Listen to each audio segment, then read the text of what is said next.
Hi! என்னுடைய பாட்டி style அரிசி உப்புமா எப்படி செய்கிறதுன்னு பார்க்கலாமா? வாங்க பார்க்கலாம். நான் அரிசி உப்புமாவுக்கு பச்சரிசி எடுத்துக்கிட்டேன். இந்த கிளாஸில் தான் அளவு எடுத்துக்கிட்டேன். நாங்கள் 4 பேர் சாப்பிட்ற அளவுக்கு அரிசி எடுத்துக்கிட்டேன். இதில் 2½ கிளாஸ் அரிசி எடுத்துக்கிட்டேன், பச்சரிசி. அரிசியை நல்லா வாஷ் பண்ணிவிட்டு கொஞ்ச நேரம் ஊற வச்சிடலாம். ஒரு 10 to 15 மினிட்ஸ் ஊற வச்சிடலாம். ஒரு வேளை உங்களுக்கு டைம் இருந்தால் 1/2 அன் ஹவர் ஊற வைக்கிறீங்கன்னா 1/2 அன் ஹவர் கூட ஊற வச்சுக்கலாம். சீக்கிரமாக வெந்துடும். அதனால தான் வெங்காயம், பச்சை மிளகா, கருவேப்பிலை எடுத்துக்கிட்டேன். இஞ்சியும் கொஞ்சம் எடுத்துக்கிட்டேன். உங்களுக்கு எவ்வளோ ஆனியன் வேணுமோ எடுத்துக்கலாம். அதுமாதிரி காரத்துக்கு ஏற்ற மாதிரி பச்சை மிளகா எடுத்துக்கோங்க. ஜாரில் அரிசியை போட்டுக்கிட்டு சீரகம் 3 ஸ்பூன் கூட எடுத்துக்கலாம். சீரகம், கல்லுப்பு, தேவையான உப்பு, உப்புமா வேகிற அளவுக்கான உப்பு, கொஞ்சமாக தான் தண்ணி விடணும். மிக்சியில் ரொம்ப மாவு மாதிரி அரைக்கக்கூடாது. நானே கொஞ்சம் எக்ஸ்ட்ரா அரைச்சிட்டேனாட்டுக்கு ஒரு ரவை பதத்துக்கு லைட்டாக கிருன்னு ஓட்டினா போதும். நானே கொஞ்சம் தண்ணியாக அரைச்சிட்டேன். லைட்டாக ஓட்டினா போதும். ஆனால் அரிசி எல்லாமே கொஞ்சம் ரவை பதத்துக்கு இருக்கணும்.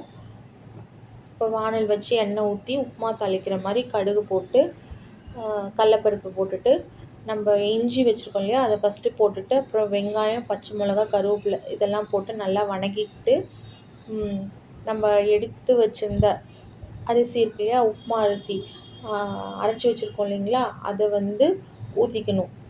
அது லைட்டாக தண்ணி ஊற்றி தான் நம்ம அரைச்சிருக்கோம். இப்போ நான் 2½ கிளாஸ் எடுத்திருக்கேன். ஒரு கிளாஸ்க்கு 2 கிளாஸ் தண்ணி அப்படின்ற கணக்குன்னு பார்த்தா மொத்தம் 5 கிளாஸ் தண்ணி வருது. கூட எக்ஸ்ட்ரா ஒரு 2 கிளாஸ் தண்ணி, மொத்தம் 7 கிளாஸ் தண்ணி ஊற்றிருக்கேன். இப்போது ஒரு கிளாஸ்க்கு நீங்கள் 2 கிளாஸ் தண்ணி எடுத்துக்கிட்டிங்கனாலும் எக்ஸ்ட்ரா 2 கிளாஸ் தண்ணி நான் ஊற்றிருக்கேன். 5 கிளாஸ் தண்ணிக்கு 2 கிளாஸ் தண்ணி எக்ஸ்ட்ரா ஊற்றிருக்கேன். இப்போ நம்ம அரைச்சி வச்சுருந்த அரிசியை ஊற்றிடலாம். அதை வச்சு அந்த தண்ணியும் சேர்த்து கலந்து எல்லாத்தையும் ஒன்றா ஊற்றிட்டு நல்லா கட்டி பிடிக்காமல் கிண்டிகிட்டே இருக்கணும். ஆனால் ஆக்சுவலாக இந்த உப்புமா ரொம்ப கஷ்டம். ஆனால் சாப்பிடும்போது நல்லா டேஸ்ட்டாக இருக்கும். அந்த சீரகம்லாம் உடச்சி அதோட அரைச்சி அந்த உப்புமாவை கலந்து நல்லா அது வேகும்போது அந்த சீரக வடை, பச்சரிசி சீரகமும் கலந்து அந்த ஸ்மெல்லே கொஞ்சம் நல்லாயிருக்கும். அதுமாதிரி சாப்பிடவும் நல்லா டேஸ்ட்டாக இருக்கும். கொஞ்சம் கஷ்டமான உப்புமா தான், ஆனால் சாப்பிட நல்லாயிருக்கும். டக்கு டக்குன்னு இறங்கிடும்.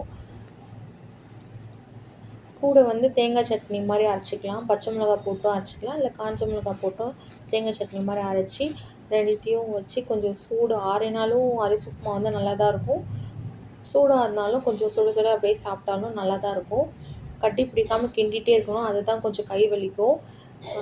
நீங்கள் வீட்டில் இந்த மாதிரி செஞ்சு பாருங்கள். ஆனால் கிண்டும் போது கை வலிக்கும். அதையும் நான் முன்னாடியே சொல்லிடுறேன்.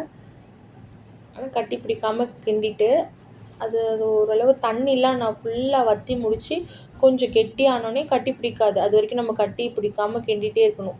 கிண்டிட்டு அதுக்கப்புறம் நல்லா சிம்மில் வச்சிடணும் அடுப்பை. தட்டு போட்டு மூடிட்டு மேலே ஏதாவது வெயிட்டாக வச்சிடணும். இது சிம்லேயே ஒரு 20 மினிட்ஸ் அப்படியே இருக்கணும்.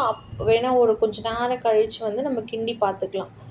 உப்புமா வெந்தது நமக்கே தெரியும். அப்போ ஸ்டவ் ஆஃப் பண்ணிக்கலாம்.